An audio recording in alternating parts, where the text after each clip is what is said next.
আমার বিবেচনায় গুপ্ত কিংবা সুপ্ত যে বিতর্ক চলছে যে বর্তমানে সেটি কোনো বিভাজন নয়, নিজেদের যে অপরাধের পাহাড় সম পরিমাণ এগুলোকে ঢাকবার জন্য একটা দলের গঠনতন্ত্র পর্যন্ত অ্যাপ্রুভড অবস্থায় নেই কোন গঠনতন্ত্রে তারা চলবে। যখন দেখে তাদের কোনো শাখাকে তারা কন্ট্রোল করতে পারে না, প্রত্যেক জায়গায় কোথাও রামদার প্র্যাকটিস, কোথাও ধর্ষণের ঘটনা, ঢাকা বিশ্ববিদ্যালয় 36 জন আদুবাইকে সিট দেওয়ার প্রবণতা শুরু করেছে। আমরা যাতে ভুলে যাই রাষ্ট্র কেমন করে ধাপে ধাপে প্রত্যেকটা জায়গায় ফেল হচ্ছে, পত্রিকাওয়ালা তিনি না লেখেন সাংবাদিকরা এ বিষয়ে, তিনি যাতে গুপ্ত নিয়ে লেখেন সেজন্য এই এজেন্ডা হাজির করা হলো। না, আমরা শুধু গুপ্ততা থাকতে চাই না, আমরা প্রশ্ন করতে চাই। পুলিশ ছাত্রদলকে আহ্বান করলো থানায়, ছাত্রদল আসলো, এসে তার উপর মব করলো। তাদের ক্যালেন্ডার প্ল্যান আছে যে কখন রামদা ঢুকাবে, কখন গণরুম শুরু করবে, কখন গেস্ট রুম শুরু করবে, কখন পুরো জিনিসটাই কন্ট্রোল করবে। আপনাদের রাজনৈতিক পরিচয় আছে, এই পরিচয় দীর্ঘদিন গোপনেই ছিল। সম্প্রতি একটি শব্দ নিয়ে আমরা যেরকম রাজনৈতিক শব্দই বলতে পারি, পুরো বাংলাদেশেই ছাত্র সংগঠনগুলোর মধ্যে গুপ্ত শব্দটি নিয়ে খুব আলোচনা হয়েছে এবং দেয়াল লিখনের পাশে গিয়ে আপনারা ছবি তুলেছেন, আপনাদের ছাত্র শিবিরের নেতারাও তার পাশে গিয়ে ছবি তুলেছে। 24-এ তো সবাই এক হয়ে গেলেন, কি করে এই যে বিভাজন বা শব্দের রাজনীতি আবার নতুন করে ফিরে আসলো, কিভাবে দেখছেন আপনারা এই রাজনীতিকে? আমার বিবেচনায় গুপ্ত কিংবা সুপ্ত যে বিতর্ক চলছে যে বর্তমানে সেটি কোনো বিভাজন নয়, বরং সেটা একটা রাজনৈতিক এজেন্ডা হিসেবে উপস্থাপন করা হয়েছে। শুধুমাত্র নিজেদের যে ক্রাইসিস, নিজেদের যে লিমিটেশন ছাত্রদলের, নিজেদের যে অপরাধের পাহাড় সম পরিমাণ এগুলোকে ঢাকবার জন্য। তারা যখন দেখছে যে ক্যাম্পাসে তাদের জনপ্রিয়তা নাই, পরপর 5টা ছাত্র সংসদে তারা সিরিয়াস মাত্রায় হেরেছে এবং তাদেরকে শেষ পর্যন্ত প্ল্যান করে চাকসু নির্বাচন বন্ধ করতে হয়েছে। তারা যখন দেখছে যে ছাত্র শিবিরকে কোনোভাবে দমানো যাচ্ছে না, তারা স্টুডেন্ট ফ্রেন্ডলি প্রোগ্রাম কর্মসূচি হাতে নিতে নিতে এক পর্যায়ে একেবারে স্কুল, প্রাইমারি স্কুল পর্যন্ত সব জায়গায় ছাত্র শিবির তাদের কার্যক্রম বিস্তৃত হয়ে যাচ্ছে অল্প সময়ের মধ্যে, যেটা তারা আশা করে নাই। তারা বরং যারা ধীরে ধীরে হতাশ হচ্ছে। বিপরীতে তারা তাদের পার্টিকে কন্ট্রোল করতে পারছে না। গত 2.5 বছর সময় পার হয়ে গেল, এই লম্বা সময়ের মধ্যে একটা কাউন্সিল তারা দিতে পারলো না। শুধু কাউন্সিল না, বহুবার যতবারই শোতে আসি তারা বলে যে এই বুঝি কয়দিন পরেই আমাদের কনস্টিটিউশনটা ঠিক হবে। একটা দলের গঠনতন্ত্র পর্যন্ত অ্যাপ্রুভড অবস্থায় নেই কোন গঠনতন্ত্রে তারা চলবে।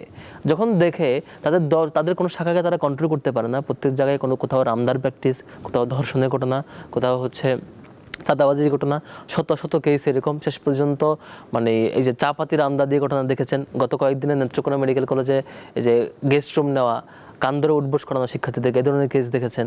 এভাবে করে তারপরে হচ্ছে কালকে আর একটা ক্যাম্পাসে তারা দেখলাম যে শিক্ষককে হয়রানি করছে। এইভাবে নানা ধরনের ঘটনা। ঢাকা বিশ্ববিদ্যালয় ইঞ্জিনিয়ারিং আইলেটে তারা গেস্ট রুম নেওয়ার চিন্তা করেছে। আবার ঢাকা বিশ্ববিদ্যালয় 36 জন আদুবাইকে সিট দেওয়ার প্রবণতা শুরু করেছে।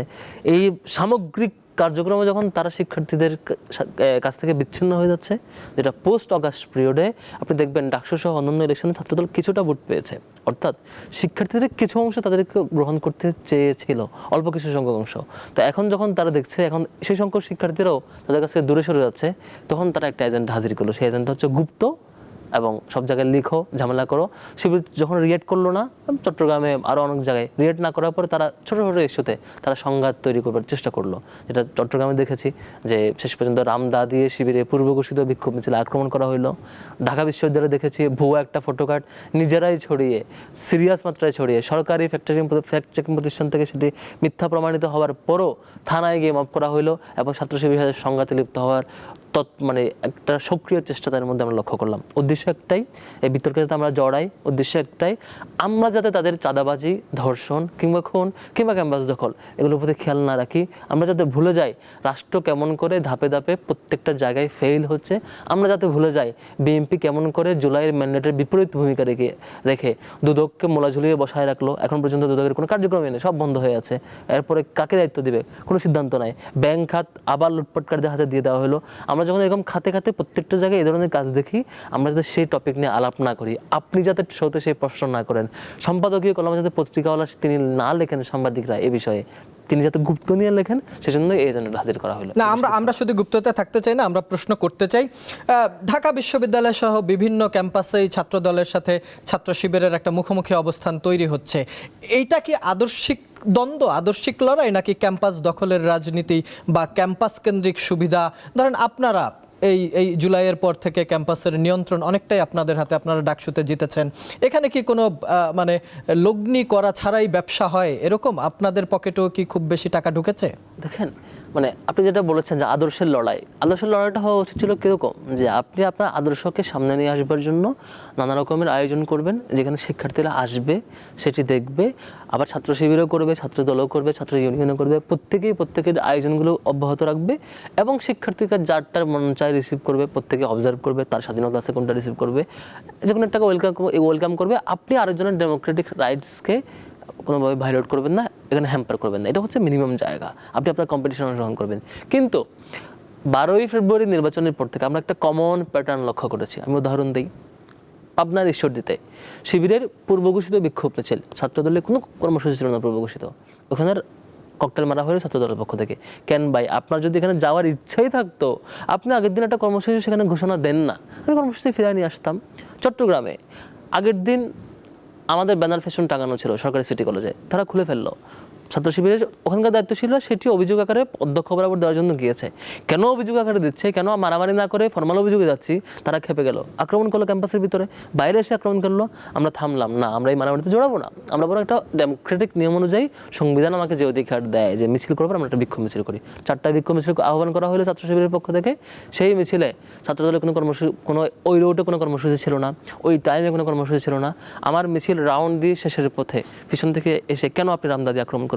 ঢাকা বিশ্ববিদ্যালয়ে আপনি তার নামে ভুয়া ফটোকার্ড ছড়াইলেন, ছাত্রদলের পেজ থেকে বহু পেজে বহু নেতৃবৃন্দের আইডিতে এখনও সেই ফটোকার্ডটি আছে, যেটি জাইমা রহমানকে নিয়ে ছড়ানো হইল।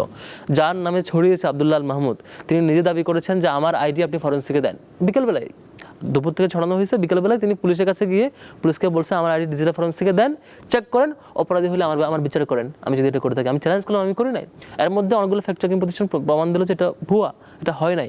এর মধ্যে ছাত্রদলের একটা গ্রুপ SM হলে তার রুমে গিয়ে তাকে হত্যার উদ্দেশ্যে গেল।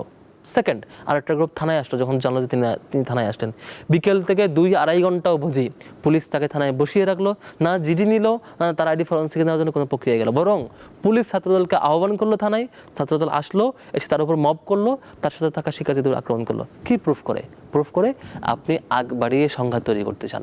কি প্রুফ করে আপনি? এটাই প্রুফ করে ছাত্রদল চায় যে একটা সংঘাত লাগুক, কোনোরকম শিবির যদি একটুখানি জড়ায়, সেটাকে আরও নানাভাবে রং মাখিয়ে প্রমাণ দেওয়া হবে শিবির মারামারিতে জড়াইছে, সেজন্য আমি ক্যাম্পাস দখল করছি।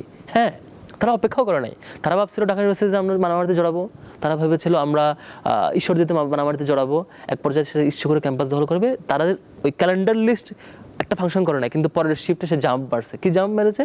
নেত্রকোনা মেডিকেলে তারা গণরুম গেস্ট রুম নিয়েছে, ঢাকা বিশ্ববিদ্যালয় আইলেটে তারা গেস্ট রুম নিচ্ছে, বিভিন্ন জায়গায় তারা গেস্ট রুম নিচ্ছে এবং শিক্ষক মানে তার মতো করে সিট বাণিজ্য কার্যক্রম স্টার্ট করছে। তার মানে তাদের ক্যালেন্ডার প্ল্যান আছে যে কখন রামদা ঢুকাবে, কখন গণরুম শুরু করবে, কখন গেস্ট রুম শুরু করবে, কখন পুরো জিনিসটাই কন্ট্রোল করবে। এটা তাদের প্র্যাকটিস।